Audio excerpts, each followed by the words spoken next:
Yeah, it's true. We're only on episode 3 of this $1,500 Range Rover Sport rebuild, and I'm already thinking of stopping. And that's because today, these brakes won't, so we need to get them replaced before this truck is totaled again. But first, let's see what the underside of the truck looks like.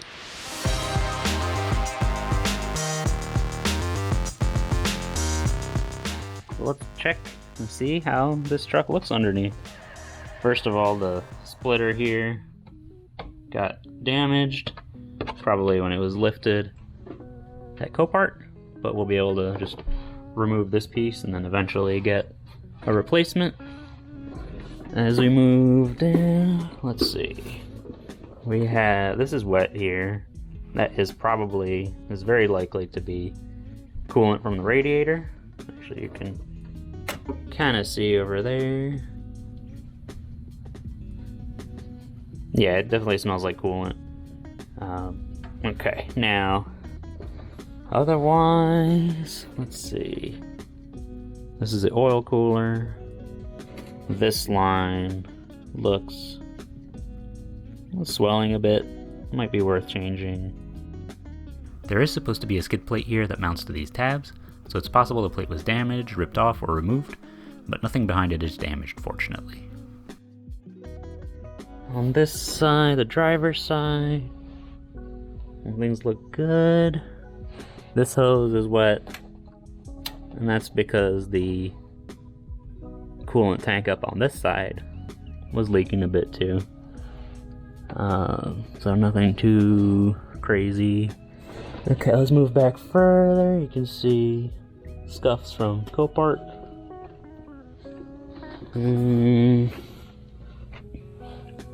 That looks good. Okay, right here by the wheel, you can see it's a little wet, and that's probably a coolant from when you drive it. But yeah, if you live in the South or somewhere warm and dry, this might look normal, but living in New Jersey, this is exceptionally clean, especially for 184,000 miles. This is the plastic transmission pan. This means is if it was replaced, it's a Land Rover part, which is a good sign, and everything so far down here looks to be Land Rovers. It was actually really well cared for. All my stuff. Back here we have the transfer case. Exhaust is in good shape. I mean, this flange has got some surface rust, but that is very, very much to be expected on any exhaust. This looks good. There's a lot of mufflers in here. The fuel tank is scraped but not damaged, or the shield at least.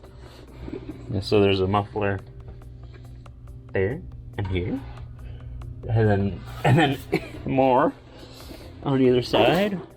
Back there on the other side. The rear diff looks good.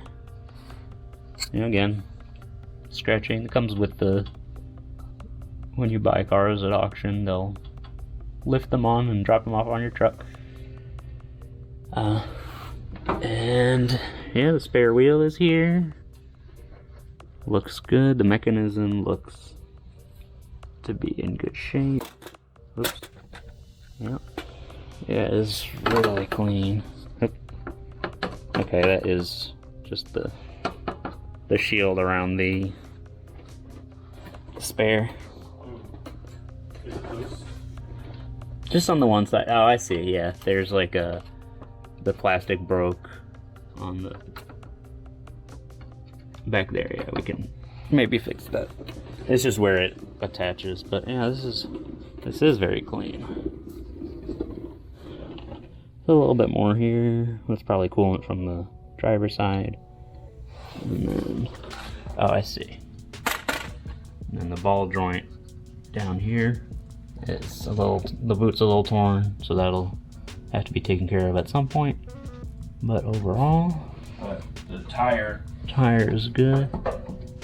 Oh! Yeah, something's a little loose there. It's a little loose.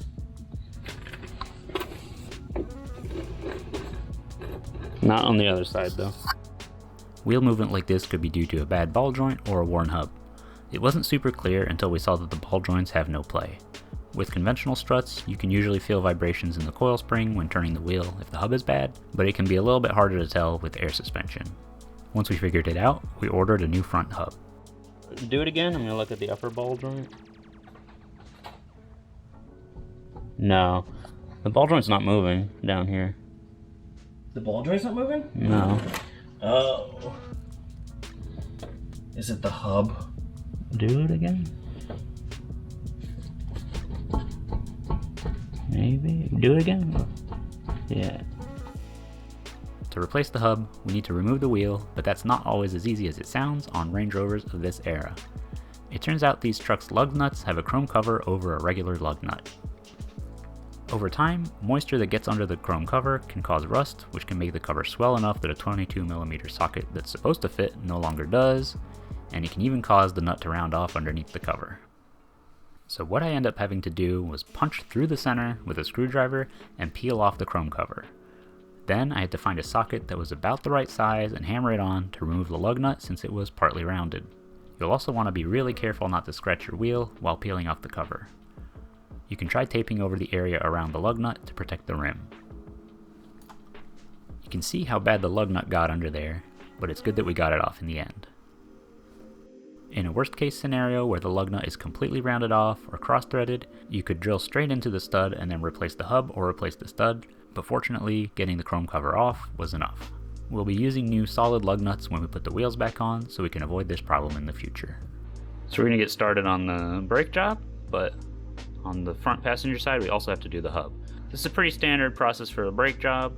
The only difference with a regular car is that this car has 12-point bolts holding the caliper on. There's one at the top and one at the bottom. These are 21mm, and you're going to need to get sockets to work for that. After that, once the disc's off, we'll also take off the hub, which is 4 nuts or bolts. Oh, one here, and on the other side there, so you can see the one at the bottom and then this one right here. So let's get started on the brake job.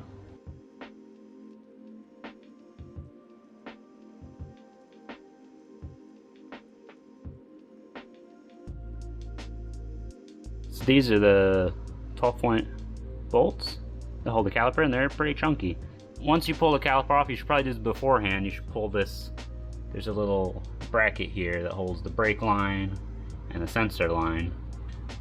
It connects right here, and that'll let you move it out of the way enough. And then you can hook it 2 caliper hooks over this arm here, and that'll hold it out of the way. Now you can actually see, now that you're back here, you've got the bolts that hold on the hub. You're gonna want to spray penetrating oil in here and try to get it in here, and that'll give you a good start for removing the hub. Now you'll probably notice these pads look really fresh, and it's really unfortunate that we have to do the brake job because the rotors, they might have all been changed before it was parked, but since it sat for 2 years at Copart, the rotors got warped, and it's just how things are. But yeah, next step is going to be to pull the hub off, and that's going to be the 4 bolts. So 2 on this side and 2 on the other, so I'm going to probably get these 2 off and then straighten out the wheel or turn it the other way and get the other 2 off, and then we'll have to pull this nut off and then just reassemble. So as usual, on mating surfaces, put anti-seize. That'll help it come back off in the future if you ever have to do it again. When you remove the axle nut, be careful not to damage the threads. You might need to tap out the indent that locks it in. So one thing I had to do to remove the hub was pull on it a bit and tap on the axle to push it out. But as you can see, there's a ton of anti-seize on it already. Like, clearly somebody cared about this and had the work done right. because it wasn't even seized onto the surface here. It's just, this is a really lucky, especially with the prices on these trucks going up, even with 300,000 miles going for 7.5 grand. It's taken care of. If they're taken care of, it's just, so besides the water damage inside, well, just water intrusion inside, this may have been an insane deal. So let's keep going. I'm going to show you the play there is on the hub, so you can hear it. It's starting to get bad. Yeah. Anyway, it was time to replace it. So this is a replacement hub. Part is HA500601. Let's take a look. Looks nice. This will only fit on one way. The bigger gap goes at the bottom. I'm actually going to put more anti-seize on, but it's going to go on this way.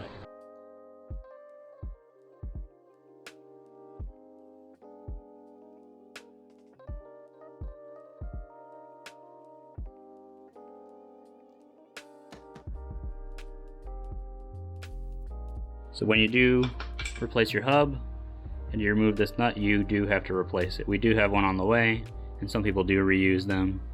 We'll probably put it on temporarily, but we're not going to drive with it, and we'll get a new one that's on the way already and put that on.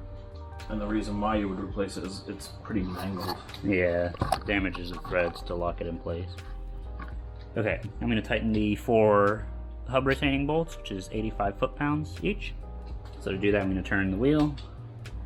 First, one way to do one side, and then the other to do the other. Yep.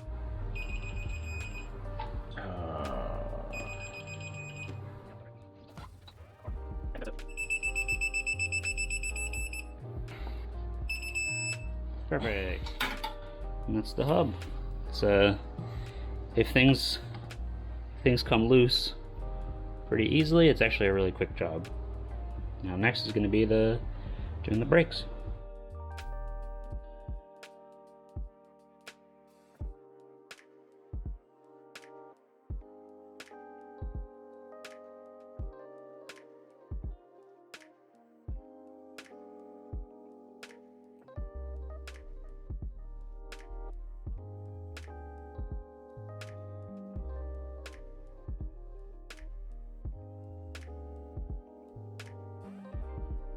So in the time lapse, you'll see that I had to remount this so I could pull the piston part of the caliper to push the pistons back in. That way I could be sure that the brake pads would fit around the disc. So to remove that, I had to unscrew the 13mm bolts. They're up at the top and the bottom. And you're also going to want a 17mm wrench to hold the other side of the slide pin, so that you can loosen it. And once you reassemble it, you're going to torque those 13mm bolts to 24 foot-pounds. And then I'm going to remove this assembly, put the disc on, and finish up the brake job on this side.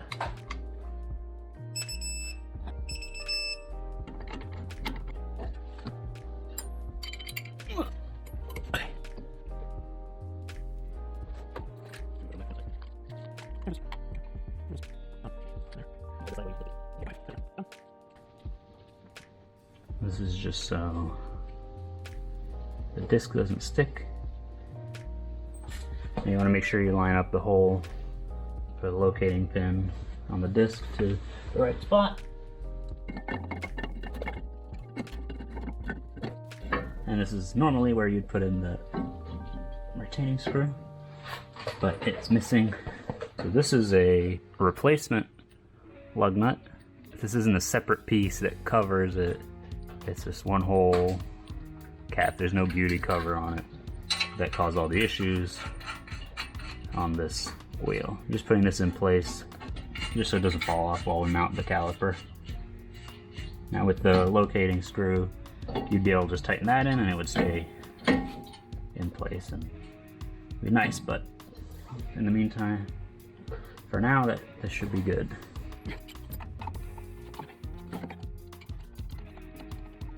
This is the screw. Right here is the bolt that holds this bracket. The front caliper mounting bolts get torqued to 203 foot-pounds. Oh! Oh! Oh! Well, that's Well, it reached this piece failed before this or the bolt, so that twisted. But it sounds like it got close. yeah. It's probably close enough. We came back to this after getting new 12-point impact sockets and checked the second bolt's torque again. Oh yeah, that's this mounted, and then the disc will be back in place when the wheel goes on, and eventually we'll add this back in, and that'll make everything straight. And that's it. That's how you change your disc in your hub. Oh wait, no, I have to do this. 16. Yeah, 16. That's it. Put our new axle nut on, and I've been able to get it pretty tight by hand. I'm going to try set it to 169 foot-pounds. It's going to be under here. Put that through the fins. Get that started.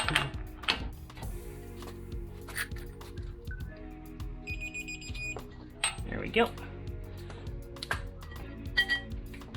And now the last step is, if you see the keyway here, is going to be to tap the edge here with a chisel or a punch.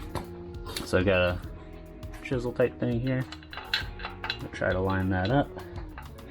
And what this is going to do essentially is prevent it from backing out. So some other cars use cotter pins or castle nuts.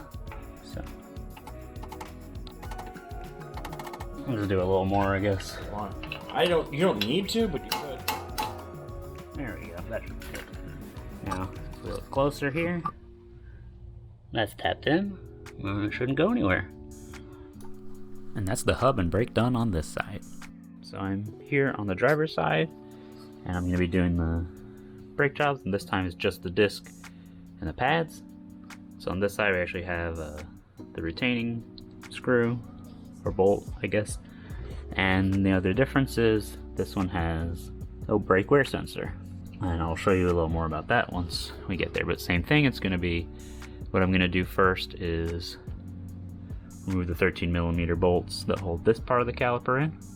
Pop that out, remove the pads, push down the pistons so there's room for the new ones, and then put it back on, back together, pull the whole caliper assembly off, pull the disc off, replace the disc, put the fresh pads in, put it back together, and torque it down. Alright. Now once you've removed the caliper portion, this is actually where you would just pull the pads out and replace them if you're keeping your rotor, and just replacing the pads once they're worn down if your disc is in good shape. Now the sensor is going to look like this, and it just slots in on the pad right here. And so the idea is when the material on the pad wears out, it's going to break. There's a little wire here. It's going to break that wire, and that's going to send a signal to the car that'll say, hey, your brakes are worn, replace your brake pads. This connector, we have to figure out where this connects to replace the wear sensor. And I will let you know when I find that, but we'll do that in a little bit. Now here we can pop the pads out. Now if we want, might as well. Slide back.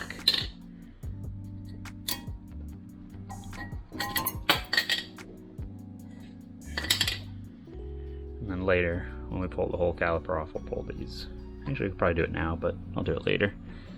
Yeah, then next step is I'm going to be pushing the pistons back in. I'm going to push the pistons back in with this tool.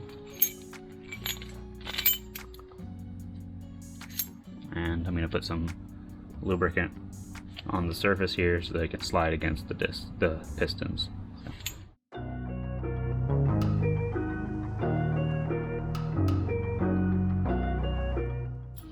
Replace the metal guides.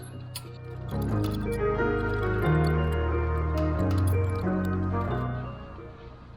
gonna put lubricant on the back and on the ears here.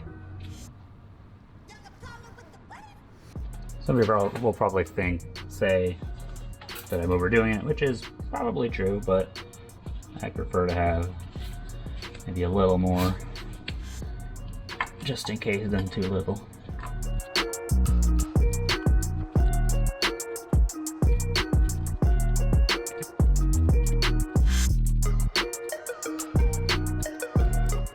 Same thing on the other side.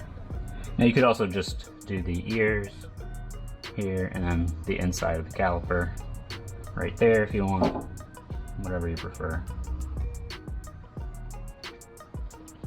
And don't touch the surface or don't get anything on the surface of the pad.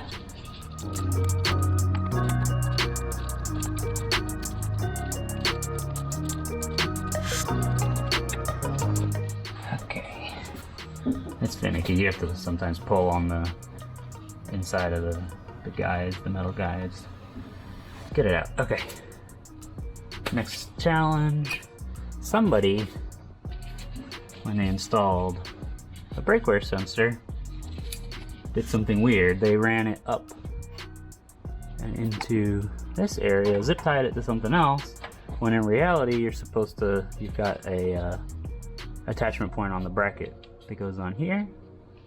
There's another one that goes here, and then up here there's another spot where it hooks in. So now I have to actually find where the harness actually goes. So we've got our sensor, the length of wire, and then the connector here. So I'm trying to figure out where things are supposed to be.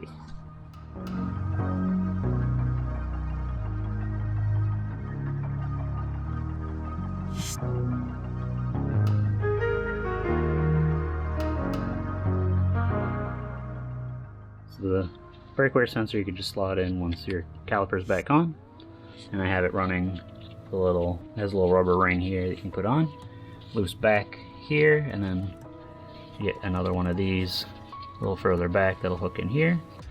I have it through the green clips falling in here. Behind this arm, there's another green clip. I have it looped back, and the connector is actually a little bit behind the liner, so I pulled the liner out because this was hanging further back. And I got my connector here, and I zip tied it to the other harness so that it will stay in place. If your sensor is still good, you can just reuse it. You don't have to worry about this, but in this case, just have the other one as a spare, I guess, and a fresh one on the car. The other sensor is on the rear, on the opposite side. How are you gonna tackle the rear brakes? On the passenger side, it has the brake wear sensor, and that runs up along here, up here, and then it actually loops back and connects right there. So if you're replacing it, that's where you're gonna wanna run it. But if it hasn't tripped, you could probably reuse it. So for the slide pins, 13 back here with a 15 here if that spins. Same thing on the bottom, right here. And then the two caliper bolts are a 12 point again, and these are 17. There's one there, and the other one right there.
So when you reinstall your brake wear sensor, it's important to check that you have the correct one at the rear and correct one at the front, because this part will fit and the connectors fit, but the mounting points are a little different. So I had actually accidentally mounted the front one on the rear, so I had to go pull that one off, put the right one on. And now I'm going to put this one, which is the correct one, onto the rear. So we can pop this onto the pad. Yeah. This goes around the bleeder screw. And don't forget to put the bleeder screw cap back on after.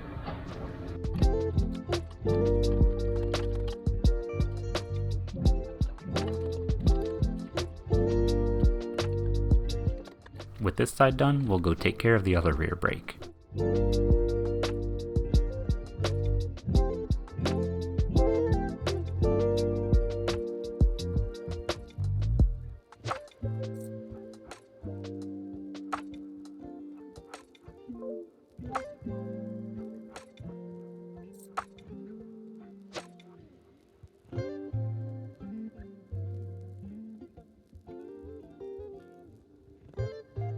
Actually gonna have to stop here because when I pulled the disc off, the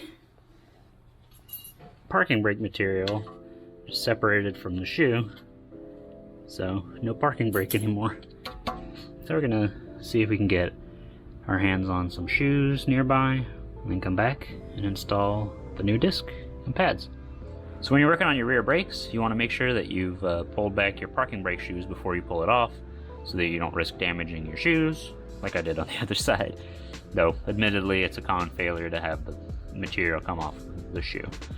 To do that, there's actually a convenient opening on the front of the disc brake, so you don't have to go reaching in the back like on some cars. On the passenger side, if you're in the US, you line this up at the top and you'll be able to loosen it up. That would make it easier to pull off. On the driver's side, the same thing is true, but the hole, you have to line up the hole on the bottom so that you can loosen it. So we're back on the driver's side where the materials come off, so I'm going to show you what you need to do to remove the shoes, and that is going to be to remove these retaining clips. Right, there's one here, and right here. Then at the top or the bottom side here, you want to use that wheel right there to bring them closer together, and then we're going to remove the spring that is behind it.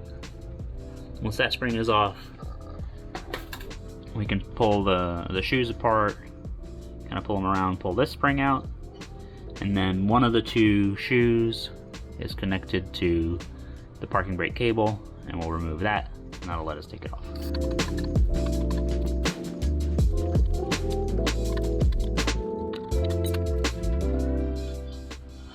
Now don't lose these pins that hold these clips, because at least in my hardware kit, I didn't get a replacement, but I got everything else. Bubble shift. Yeah.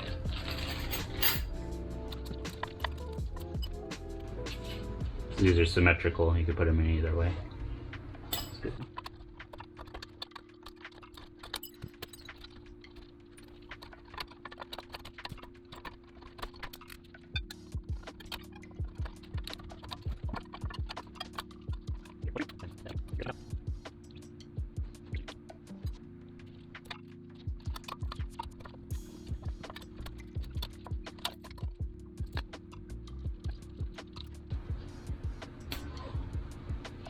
Now the last part is you have one of the shoes that has a pivot on it, and this is what is connected to the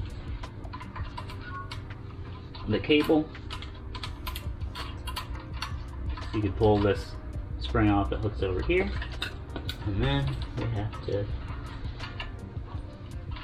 work this apart. This is like a little latch looking thing. There we go. This here pivots, and that's what holds the cable. Put a little bit of lubricant on just that piece. See if that helps at all.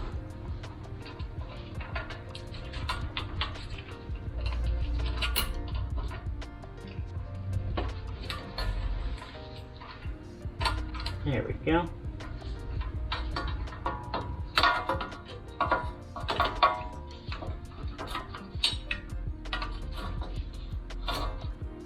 Okay, so to make it easier, on this plate, we're gonna run a small zip tie through here. And the idea is that this will compress this spring, make it easier for us to install things. That, maybe even a little tighter. There we go. We also want to put copper anti-seize on different points where the brakes touch, the shoes touch. It's going to be these bumps here.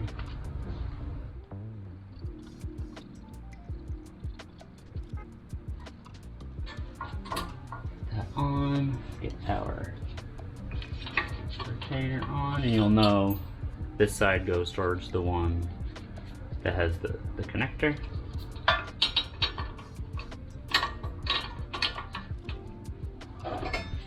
This plate goes towards the back.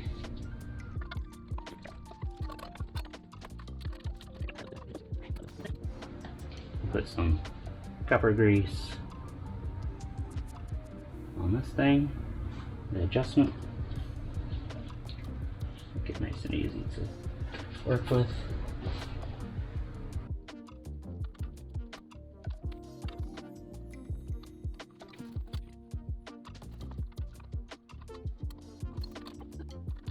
So we attached this side first with the retainer,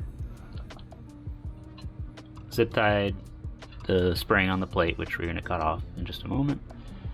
Then I put this retainer through so it was a little easier to access right now.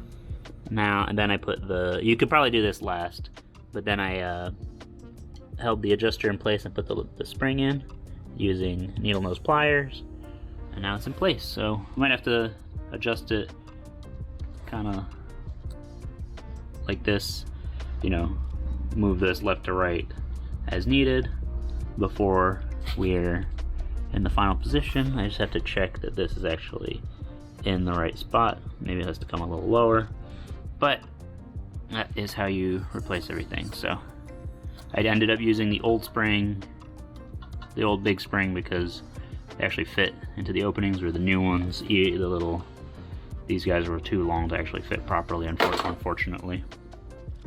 So yeah.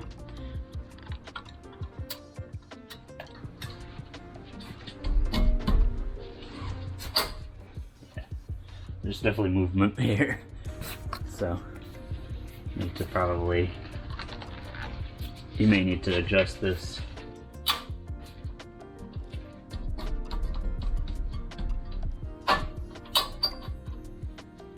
Go.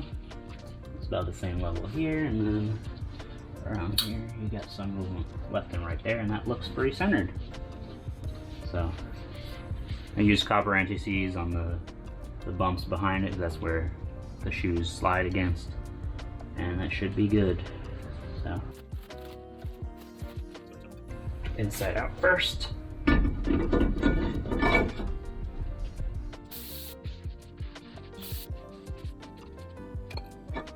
Bring this around, make sure our set screw hole is in the right place.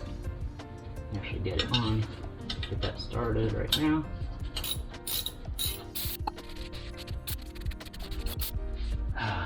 Damn it, I forgot to put anti-seize on the hub. I do this because I have had on 1 or 2 cars situations where the disc was seized onto the hub so much that I had to use an air hammer to knock it off. You might be able to do it to knock stuff off like that with a puller, but yeah, air hammer was tough. And when you use an air hammer on a disc, it's not good anymore, no matter what. You're just denting it, damaging it. It's not a great situation to be in.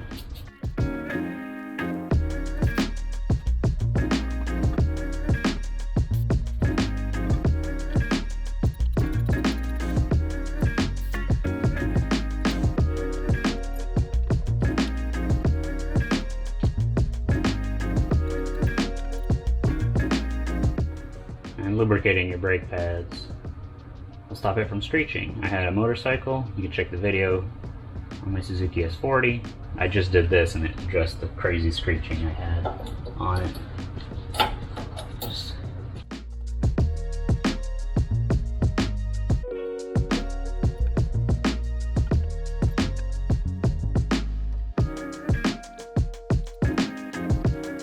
The slide pins that we just did by hand go to 24.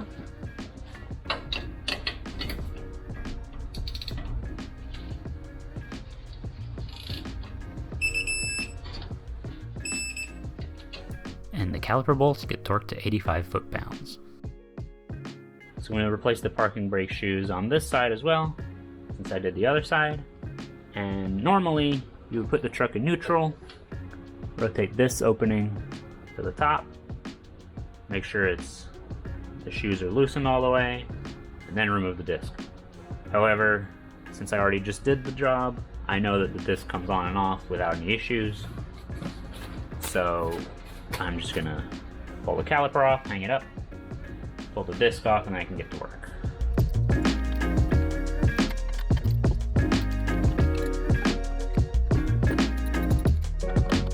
So as you can see on this side, the adjuster is on top. It's just flipped from the other side. It's going to be a very similar process.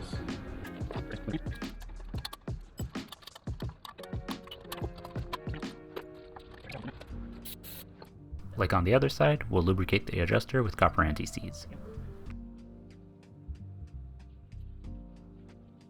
This side is the one that's attached to the cable. I'm just going to pull this one out of the way.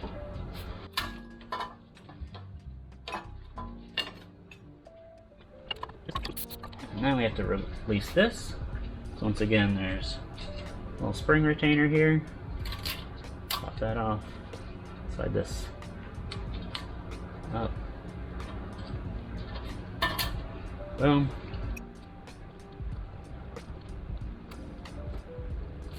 Anyone here? The retainer slots on there, the spring.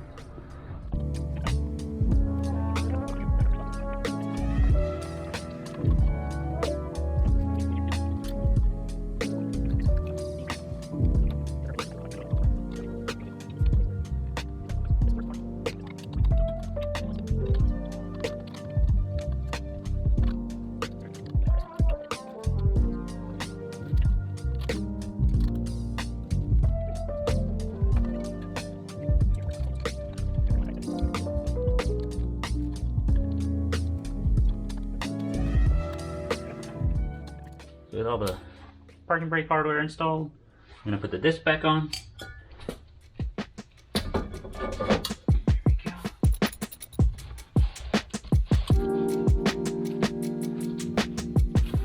Now it's lined up with the parking brake adjuster. So what we're going to do is, I have it set so that when I turn it, if I push the teeth up, it'll bring the shoes in. So if I push them towards the inside, they'll go out. And so what we're going to do is we're going to adjust it out until it prevents the wheel from turning, and then we'll back it off so they can turn freely. That way there's just a small gap, and when the parking brake, when you apply it, it'll get in place properly.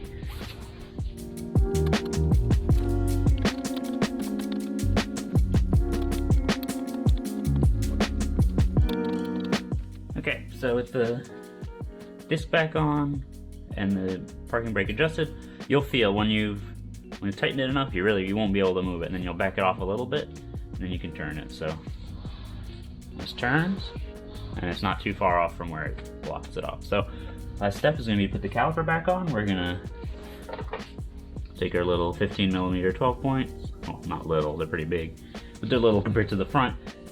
You put these on, reattach the caliper, and torque these down to 85 foot-pounds.